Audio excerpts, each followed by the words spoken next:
Welcome back to Season 4 of the Sober Motivation Podcast. Join me, Brad, each week as my guests and I share incredible and powerful sobriety stories. We're here to show sobriety is possible, one story at a time. Let's go. In this episode, I'm joined by Emma, who shares her compelling journey from a childhood surrounded by a relaxed attitude towards alcohol to her eventual decision to quit drinking for good. Emma details the influence of her university years and the impact of her media career in the 90s on her alcohol consumption. She candidly describes her struggles with moderating alcohol, the turning point moments that led to her decision to embrace sobriety, and the personal growth and challenges she faced along the way. Emma offers invaluable insights for those considering a sober life, emphasizing the importance of faith, inner strength, and community for support. And this is Emma's story on the Sober Motivation Podcast. Welcome back, everyone. Another incredible episode. Before we jump into it, though, I want to give a huge shout out to my friend from the Sober Motivation community and an avid listener of the podcast here, Christine, for 9 months sober. Incredible job. It's been such a privilege to be a part of your journey through the Sober Motivation community, to see everything that you're doing now and how much you've grown. I mean, 9 months, of course, it's a long time, but it's just scratching the surface, I believe, of your full potential. And for anybody else out there listening too, keep it going with things. I mean, keep it going. If you fall down and scrape your knees a little bit, sometimes that's part of the process, but don't let that stop you from getting back up and going after what you really, truly know is going to improve your life.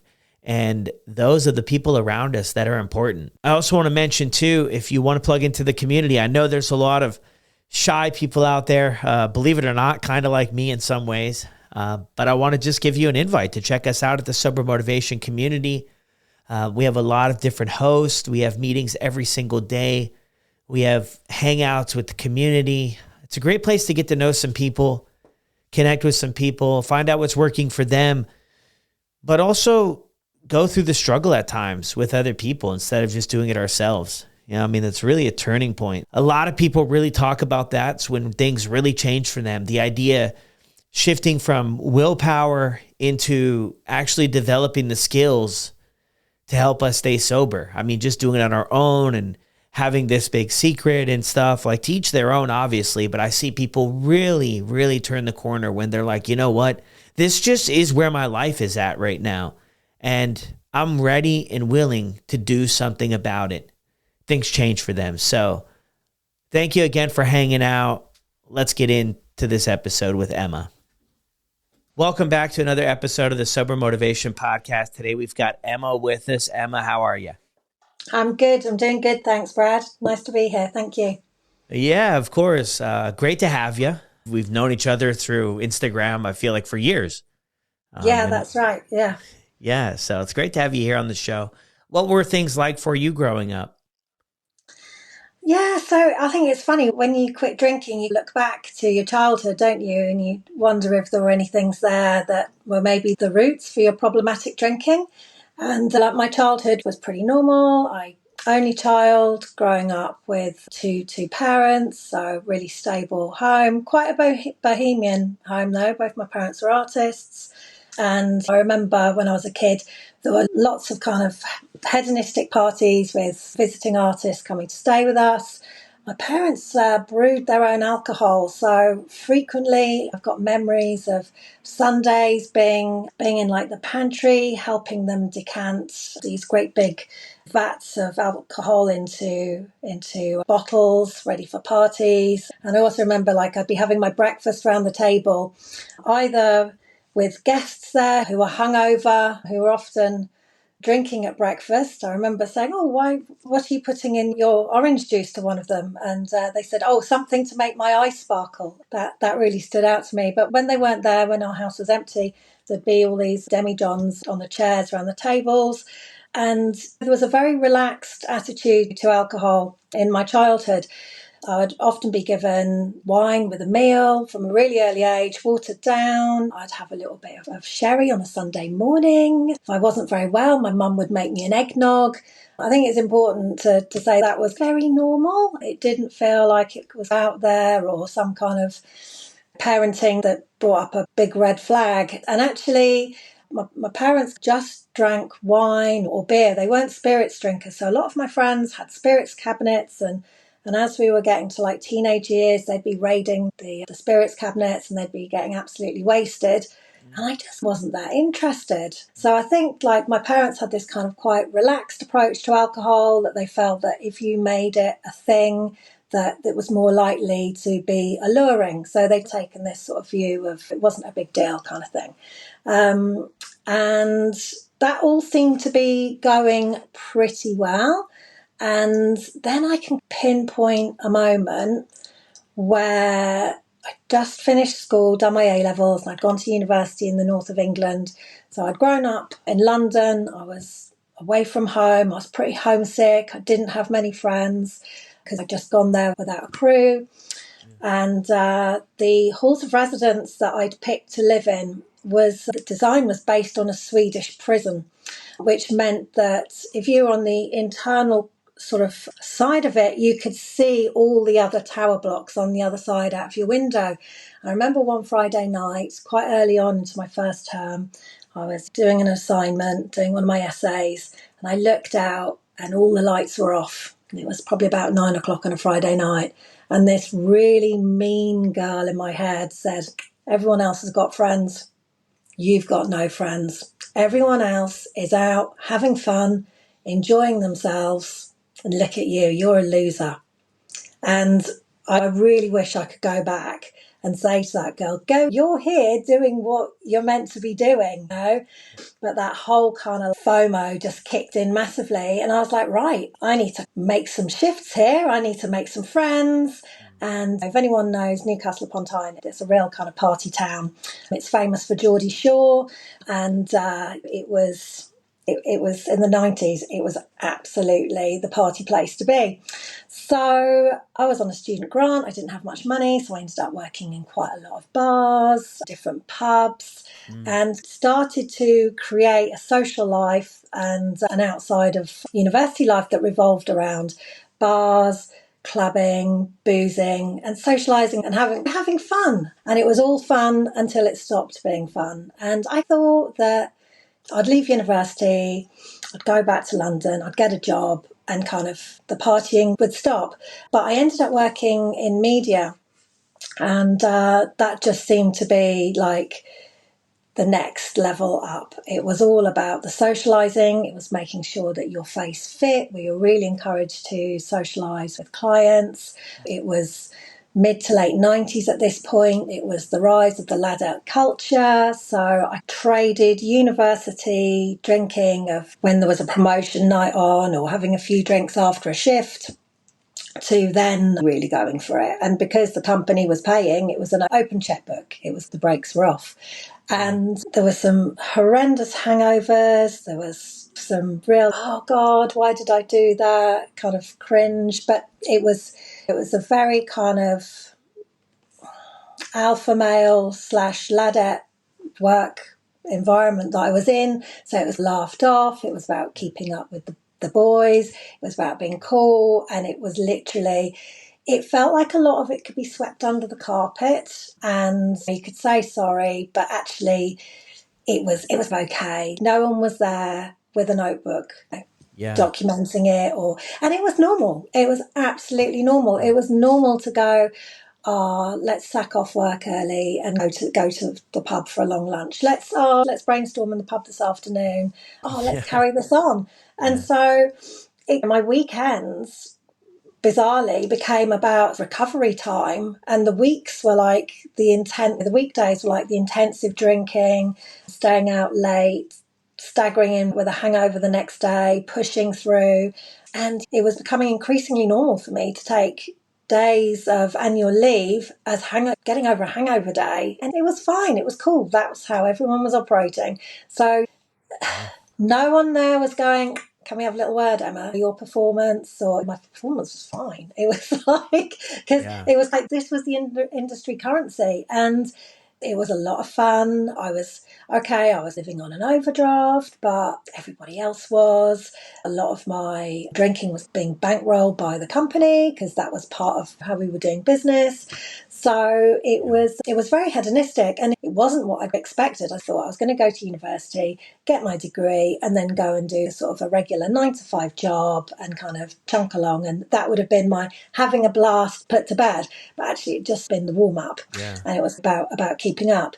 So that was like the blueprint for how things continue. Yeah, just going back over that, taking it in on my end here from an early age too, like you brought it up there as it just being normalized just as a part of life, right? And then you sharing that moment too about noticing that everybody else was out socializing and you had that moment with yourself. What I always found out too with alcohol is it was a real cheap, easy entry into making friends, that false confidence of you can Yeah. plug in, right? I would anyway. I'd have a few drinks. The insecurities would melt away.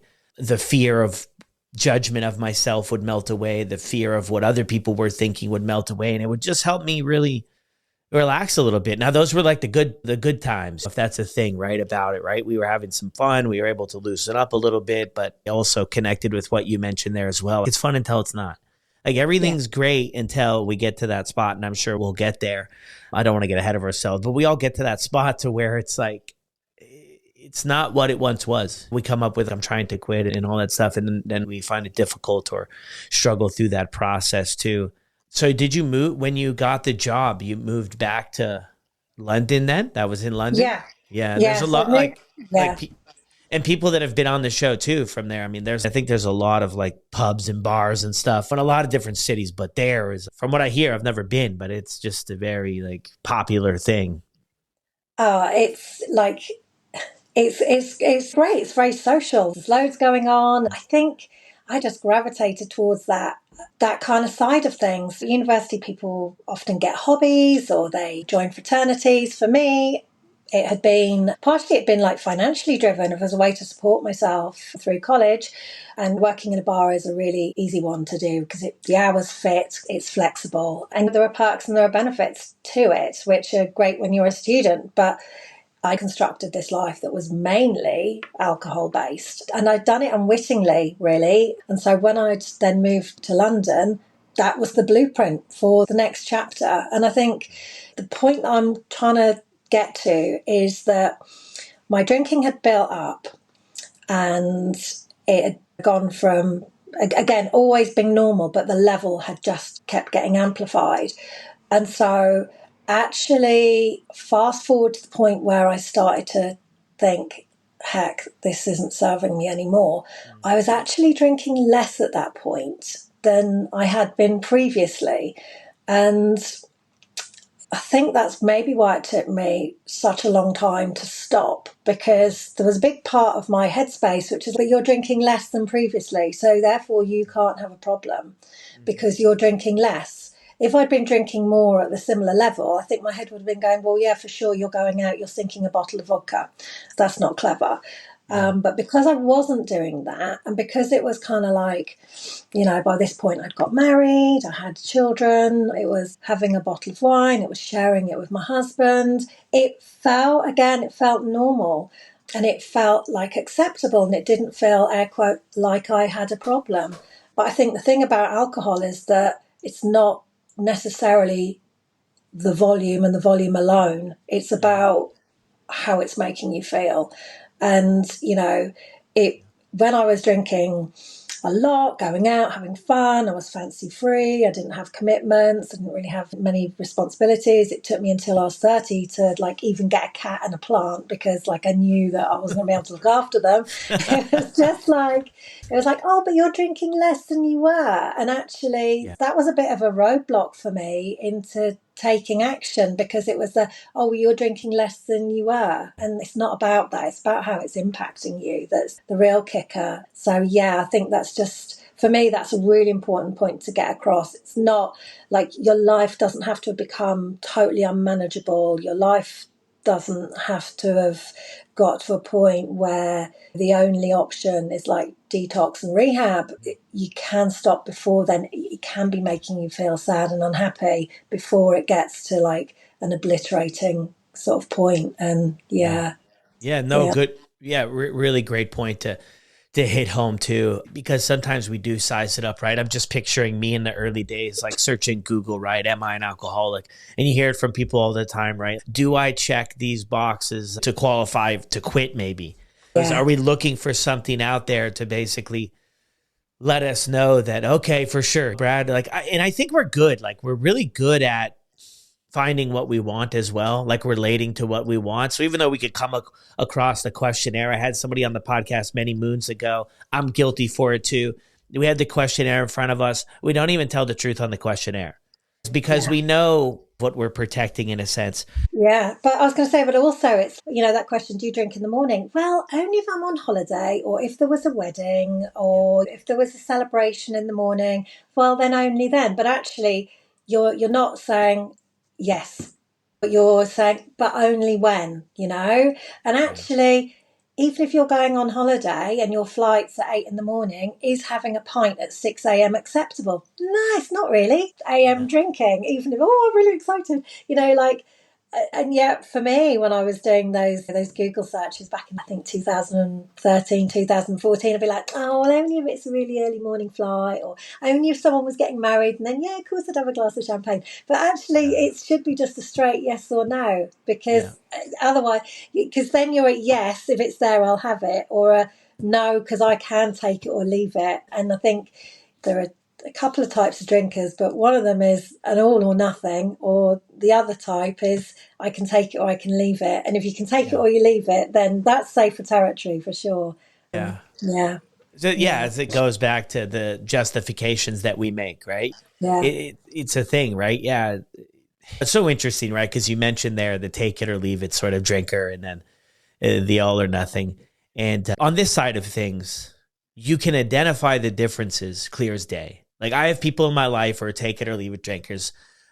Somebody who has a little bit of wine for dinner and they're sleeping on the couch an hour later. They have half the glass, they left half of it. Yeah, you sure you don't want it? No, just throw it out, dump it down. And it's okay. That's really strange. What the heck is going on there? But when we're in it, we're trying to like keep the dream alive. I think I was anyway. I was trying to keep the dream alive that there's got to be a way that I can keep alcohol in my life, reach my goals, reach my full potential, be happy, feel the joy, have gratitude. I wanted to figure it out to believe that there was a way, because a life without alcohol just seemed so far out of reach, right? All the questions flow in, like, how am I going to have fun? How am I going to meet people? Who am I actually going to be? Because before I started drinking, I was this very shy, introverted guy who had ADHD that had a hard time making connections with other people, really got in a lot of trouble. When I started drinking, it was like all of a sudden I felt like I had a level of importance in this world. Like people noticed me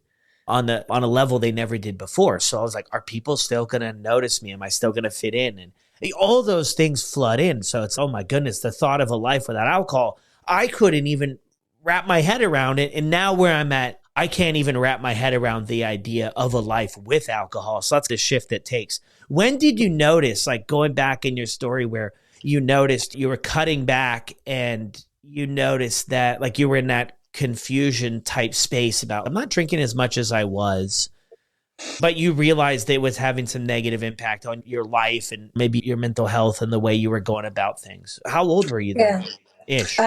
So I was in my early 40s, and what I didn't know, which I know now, is that when you get some hormonal changes, it really impacts your liver's ability to process alcohol and to metabolize it. So I'd be going out and I'd be having a couple of drinks, and I could be okay, or I could go out and drink the same amount and I could be absolutely out of it. And I never really knew which way the evening was going to go. So it started being a bit like Russian roulette, which was pretty terrifying. And so to quell that anxiety pre going out, I'd have a glass of wine, which of course would seal the inevitability of which way it was going to go. But, my sleep wasn't great. I didn't feel like I was making much headway with my life. Everything felt like it was a drag, a chore.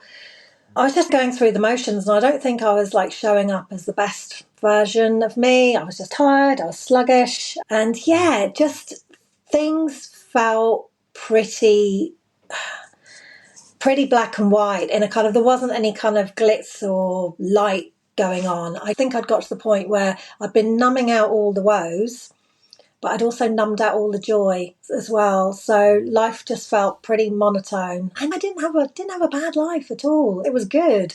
I was just not showing up in the way that I wanted. I won't drink so much next time. I'd made all those kind of promises, and of course, you have a couple of glasses of wine and it's game over. And so my self-esteem was pretty low, and it just wasn't serving me. And I had this like light bulb moment of, instead of doing the detox powders and the things that you can do to give yourself a little bit of a pep up, rather than do those, why don't you just stop drinking? I had this like light bulb moment that alcohol was a kind of all roads lead to Rome, that alcohol was literally the root of everything that was going wrong in my life, why I was unhappy, why I wasn't showing up the way that I wanted, why I didn't have any money in my bank account, why I was like not sleeping through because I was waking up. And I had this light bulb moment. Alcohol was responsible. But then also this kind of horror, well, what was I going to drink instead if I wasn't going to drink wine? And I got to that point, Brad, where it's literally screw cap, pour in the Sauvignon Blanc. There wasn't any kind of like celebration with it. It was very much, we'll get a screw cap because that's easiest to get off, and just get it in the glass and glug it down. It was very medicinal. It wasn't like the romance, the glamour that we often get sold. It had become quite base. And also I was finding, I had little children, pretty exhausted by parenting, and it wasn't, what I thought. It wasn't all baking cookies and running around making posies. It's hard work.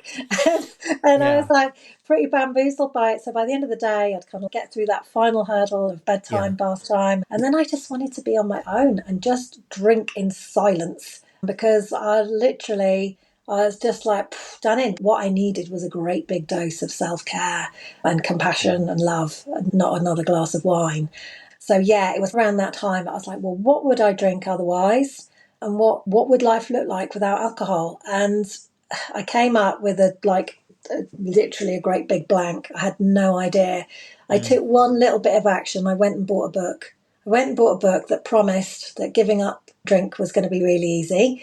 And then I just thought, you're lying to me. So I'd look at it on the bookshelf from the sofa, pouring another glass of wine, thinking, nah, it can't be. It can't be. Yeah. And it was just a miserable time. It was just, you're on a hamster wheel. It was not great. Yeah. Yeah. Thank you for sharing all that too, because it's a very relatable story to many. And I think too, being a mom, having the young kids, some people float around the idea of the mommy wine culture too, of how just normalized it is, right? And things get blurry, right? But at the end of the day too, wanting to unplug, wanting to just quiet down maybe everything that's going on, and having to do all the stuff that's required too. And I'm with you. It's not all bacon cookies and all that. I love that, because there's so much to it. With my 3 little ones, I'm just like, I don't know how we do it sometimes. I have no idea, but just kind of show up for it.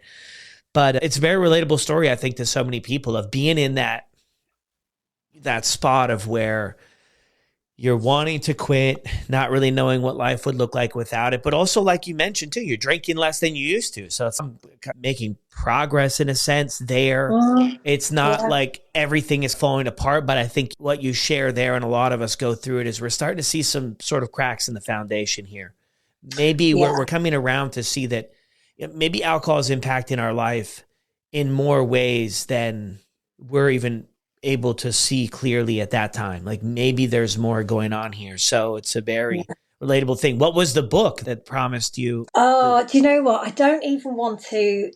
I just don't recommend it. It worked. This is the dichotomy. On the one hand, it works. On the other hand, like I look back, it recommended that you read the book and keep drinking. Okay, I know the book. Yeah, if you really want to stop, why carry on? Yeah. And I look back at that year of like thinking about not drinking and continuing to drink. I look back on that year as a year of self-harm. And I see that actually drinking was a form of self-harm. That's the only way that now I can like rationalize what I was doing, because I felt so desperately stuck and I lost all my power because I didn't feel I had sufficient power to take any action, to move forward, to do the thing that I needed to do. I didn't feel I was strong enough. And I didn't feel like I felt like I fitted the profile for, say, AA. My life, the wheels hadn't come off. There were a lot of kind of conflicting things that were going on at that time. And in the end, I just had the worst hangover ever. And when we all go, oh, never drinking again. And then there's one where literally you're never drinking again. And I think the reason for it was that I'd gone out for a quiet meal.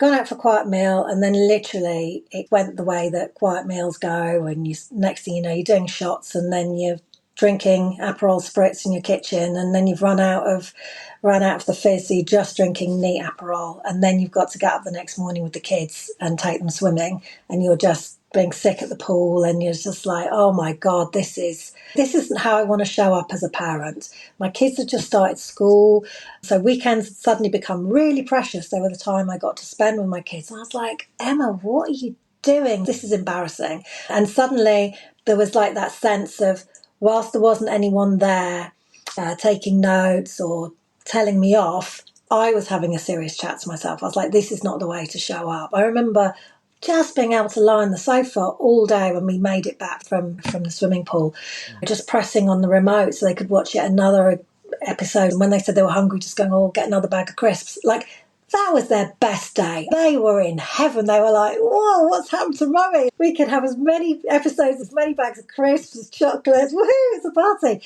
For me, I was like, oh my God, I'm failing seriously at being a parent. This is not how I want to parent. This is not how I want to show up in my life. This is not how I want to spend my weekends. So I was like, I was severely disappointed in myself. I was like, you got to do something. You can't have this continually on repeat. I think the weekend before, I'd drunk a bit too much on my own in the evening. I'd taken my daughter to the cinema. I'd had to run out the middle of the showing. I think was it Frozen, something like that. I'd had to run out and be sick and leave my little child in the cinema on their own to go and be sick. And that just, again, like, flipping heck. Thank God nothing happened or whatever, and she was fine. But that wasn't being the person that I wanted to be. And I was like, it's time. Seriously, it's time to grow up. You've got to look after your children, and you need to sort things out. So there was that kind of sense of, this is when you sort it out. So it was trick or treat that night as well, Brad. So I literally had to put the wig on and then put all this Morticia makeup on top of my makeup from the night before. I felt like I was putting on a death mask. Some of the people we went trick-or-treating with, they invited us to their house, and they said, oh, we always have like a fire ceremony and write some things, some intentions, and pop them in the fire. And I remember writing on a piece of paper, you cannot keep doing this to your body. You just can't keep treating your body like a trash can. And again, it wasn't like massive volumes of alcohol, but I just wasn't able to metabolize it, and it was too much. And I had this moment where I was poisoning myself. And I think once you look at alcohol and see it as poison with skull and crossbones on the bottle, you then really, you don't want it anymore. And so, yeah, I'd like to say that was my day one, but because the book said keep drinking and I followed the instructions, I'm a kind of compliant person and I don't like breaking rules. I carried on drinking, and then on the 9th of November I stopped, and I thought, yeah, this is it. But oh my God. And it was hard. It was so hard. I had no community. I didn't know anyone else who didn't drink. I didn't tell anyone because I was so like full of shame about it that I couldn't handle my drink. And it was pretty ropey going. And there weren't the apps. We've got the apps now where, oh, you're 5 days sober, you're 3 days sober, you're a month. I had none of that. It was literally me and my fingers counting up. And I've done a whole week. Man, I've done a whole week. Can I do a weekend? And then I've done a whole week. Wow, 7 days. Like mind blown. Can I get to 10? And it was such real white knuckle, one day at a time. And already that kind of like writing yourself excuse notes. I was like, well, maybe I'll just give up for 6 weeks and have a little bit of a break pre-Christmas. And I went out and I bought the 6 bottles of champagne with the 25% off at the beginning of December, ready for Christmas. And then, like, I just had this little moment where instead of having a mean girl in my head, I just had a girl who went, oh, I wonder how far you could go, though. I wonder, could you get through December? Could you get through Christmas? And it just went on and on. Like, I just got curious. And for me, that's the real definition of sober curious. How far can you take this? I really wish I'd done a sponsored month and got people to sponsor me, because I'd have absolutely raked it in. But unfortunately, I didn't. But also, equally, I didn't put that pressure on myself. It was just, can I get through this day? And those early days were really hard. People talk about the pink cloud and having an amazing time, and I got none of that. I got no pink cloud. I still feel cheated. I got no pink cloud. I got no kind of euphoria. I was just in this kind of doldrums of numbness and like, who the hell am I? Who am I? I had no idea. It was absolutely terrifying. But I just had this conviction that you've started on this path, you need to keep going. It's really important that you keep going, because the key will be down there. Well, great job. That was over 9 years ago too, right? Yeah. And Yeah. it's so interesting there too, how you mention it too, right? Obviously in 9 years, a lot has changed as far as people sharing about it and resources and places to connect. There's been a massive change, but I'm just going back to that in the beginning for you.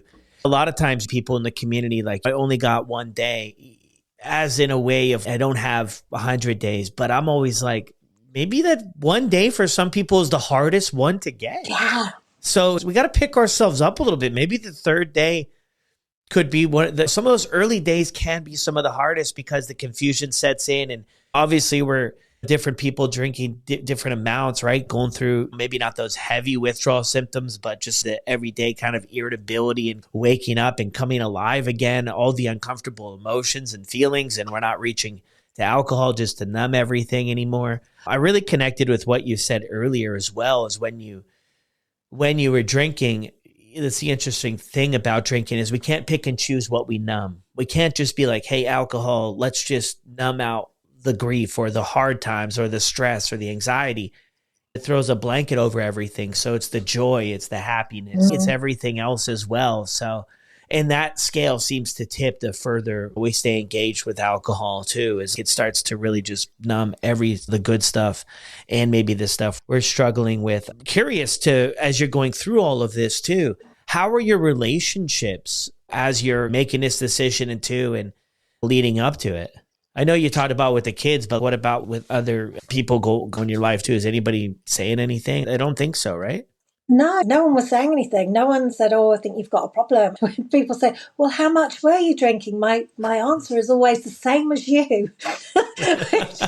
which, which, if I like them, it's a bit of a wink. And if I don't like them, it's a hard Paddington Bear stare.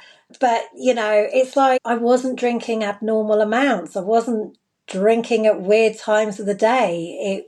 But I tell you what, looking back now, I can absolutely see that I was drinking too much. People do drink too much. It's totally enmeshed. And I think for anyone at the beginning of their journey, it's so hard because you haven't got a blueprint. You haven't got a blueprint for what a non-drinking evening or week or weekend or week of holiday can look like. And there's all those kind of like celebration times of birthdays or weddings, and you can feel like such an outsider right at the beginning, and not drinking takes away that security blanket in a really weird way and makes you feel so vulnerable. I think one of the reasons I was so like, you've just got to stick with this, however hard it gets, don't go back to it, was because I'd had so many unsuccessful attempts at giving up smoking, like many years before.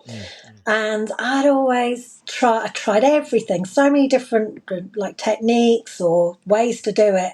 And I'd always end up back. And then you feel absolutely crushed and defeated, and it's harder to then get started again. And I knew that stopping drinking was going to be tough.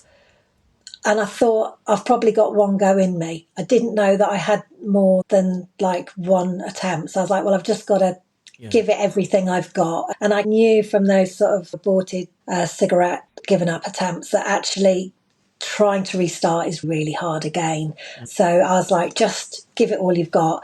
And everyone bangs on about it is hard. And yes, it is hard, but also it's really joyful and it's really positive. And you suddenly find that you've got a lot more time. I think you've got a lot more time initially, because 9 years down the track, I don't feel like I've got much spare time anymore. It's, well, where's it all gone? But I think it felt like a new beginning. Everything started to feel new, exciting, challenging in a fun way, rather than this is going to be hard, but like in a, I wonder what this will be like. And just, it opened up lots of possibilities to try things in different ways, to be the person that I wanted to be. Oh, well, I could go and do that, or I could go and sort that out. And as time's worn on, I'm less about being the taxi driver home and all the rest of it. But in the early days, it certainly does give you a bit of an identity and a bit of a purpose, doesn't it? Rather than feeling like you're tagging along with the crew. But yeah, those first 3 months felt really pivotal. And then on the 1st of January, for the first time, I looked in the mirror and I saw a pair of sparkly eyes. The sparkle had come back, and I was like, this is it. This is great.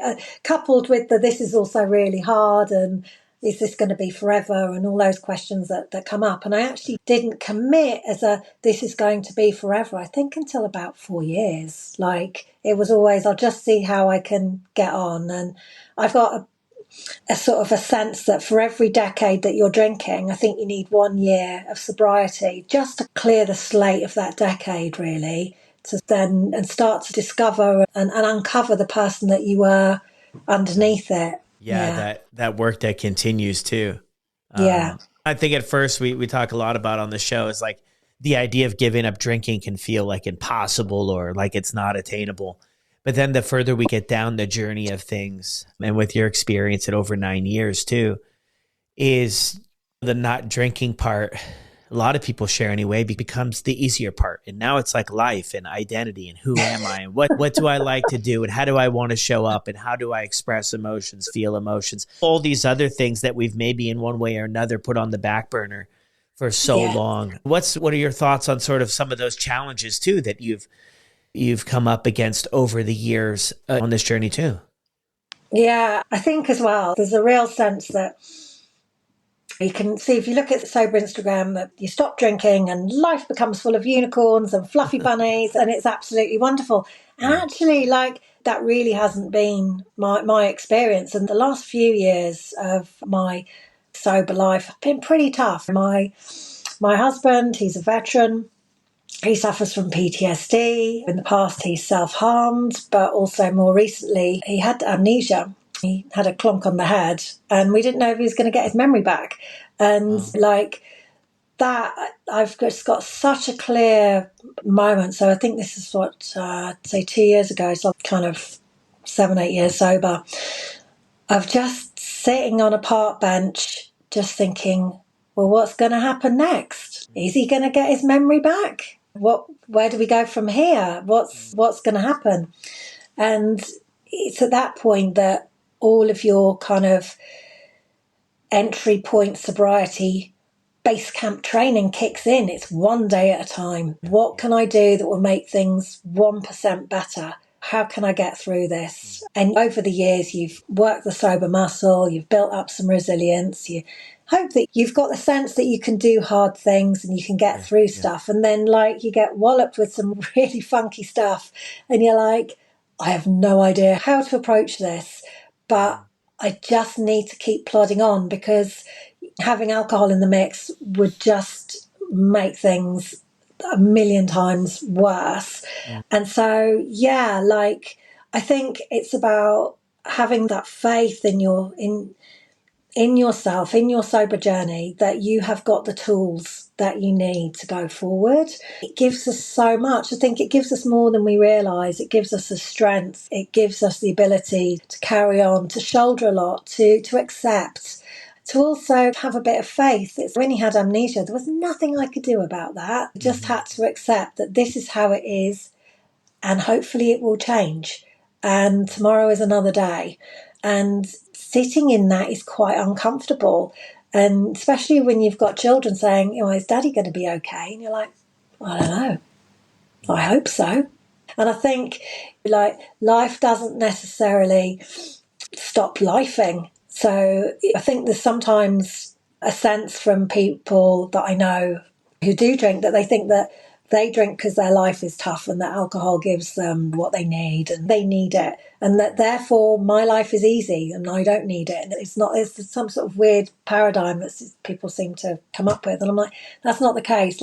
Genuinely, I've got a lot of hard things going on. I just know that they would be so much harder with alcohol in the mix. And plus, I'd be letting myself down. I know that whatever gets thrown at me, I can cope. But with alcohol in the mix, no, I can't. The wheels will come off. So I've got this thing of, well, was I an alcoholic? Don't know. But could I go back to drinking? Could I moderate? I just wouldn't want to, Brad. I just don't want to do that to myself anymore. It's like going back to the whole thing. The volume isn't the question. It's how it made you feel. And alcohol made me feel weak. And sobriety makes me feel strong, whatever kind of gets punched my way. And so that's the reason to stay sober, because you could be like, oh, well, you've got your life fixed. You don't seem to have a problem anymore.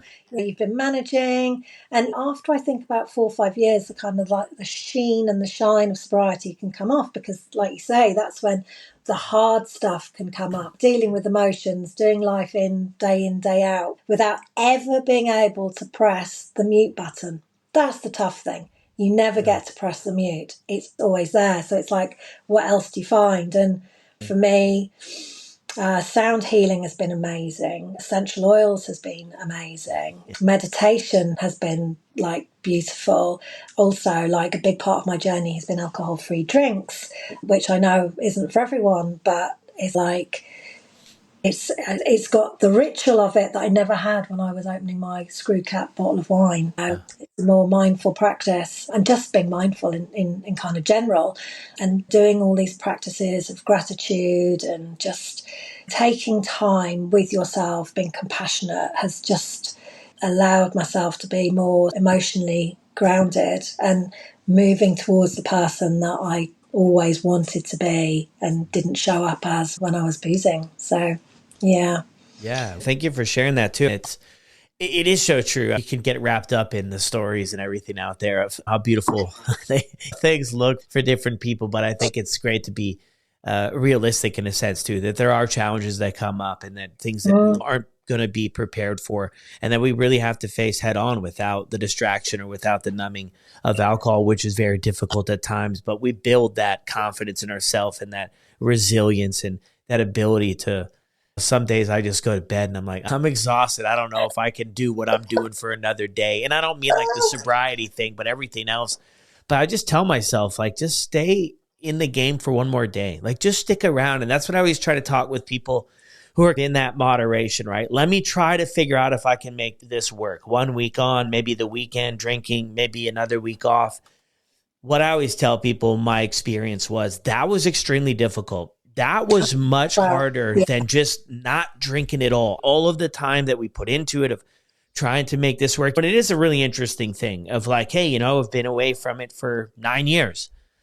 But I think when we slow ourselves down a little bit, we look at what alcohol is, we look at what it's doing to maybe people around us, what it did to our life and everything. And it's I come to the conclusion really fast that, you know what, maybe I could work it all out. Maybe this magical thing has happened over the years and I could, but I have no interest in trying to make all of this work out again.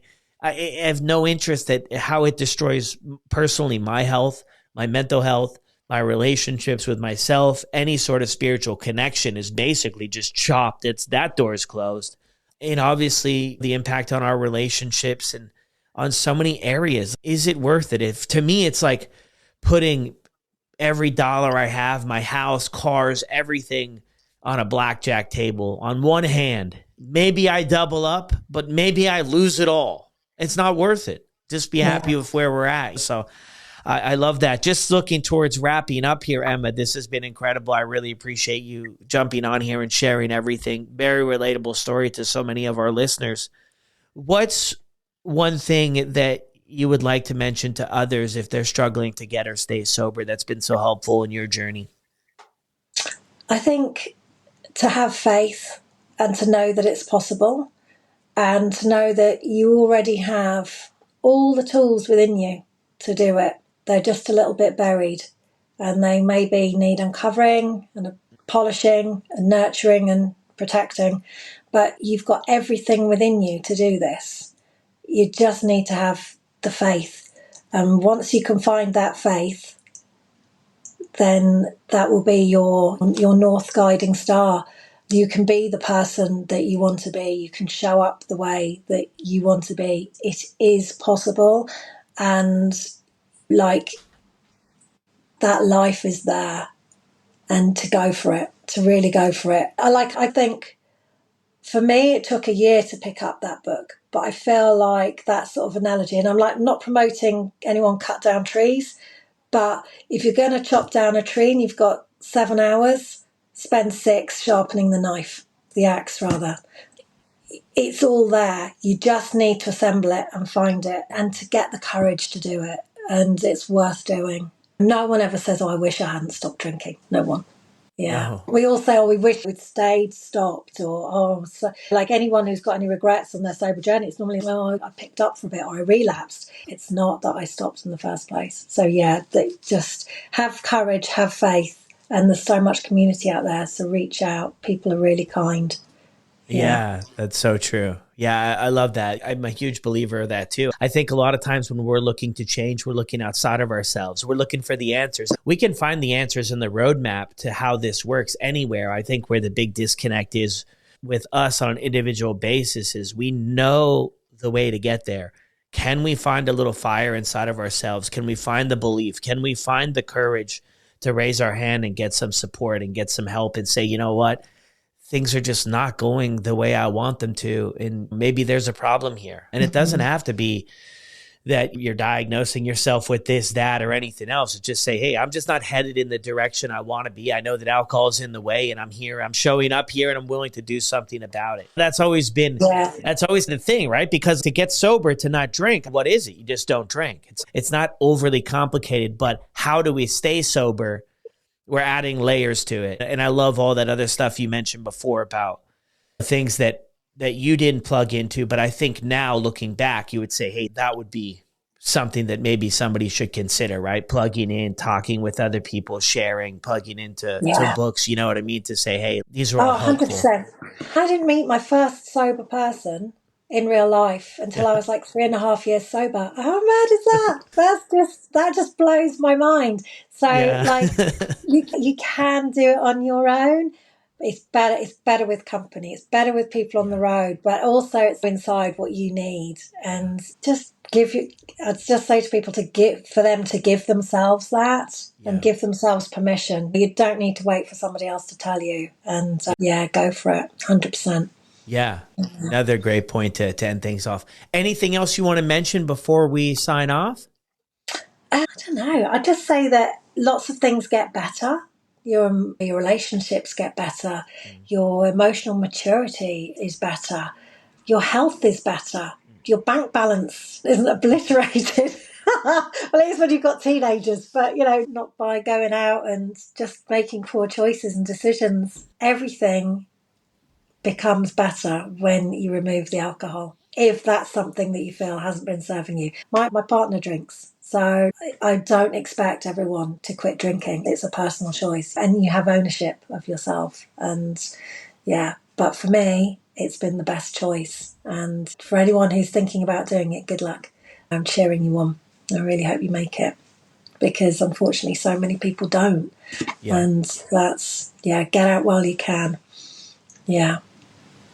And that's sort of the reality, truth side of things too, is, it doesn't always play out the sober way, just kind of how it is. So, well, thank you again, Emma, so much for sharing with us today. Oh, my pleasure, Brad. Thank you. It's been great having a chat with you. Thank you. Another incredible episode here on the podcast. Thank you, Emma, for jumping on and sharing your story and just so much honesty in it that I think a lot of people can relate with. I'll drop Emma's contact information for Instagram down in the show notes below. I'll also drop Christine's. Go and give both of them a follow, send them a message, say hi, start the conversation, and I hope a few of you will consider joining us inside of the Sober Motivation community. You don't have to do this alone. It's tough at times, but I think it's a lot easier when you have a whole group of people behind you, cheering you on, rooting you on, and supporting you. So I'll see you in there soon.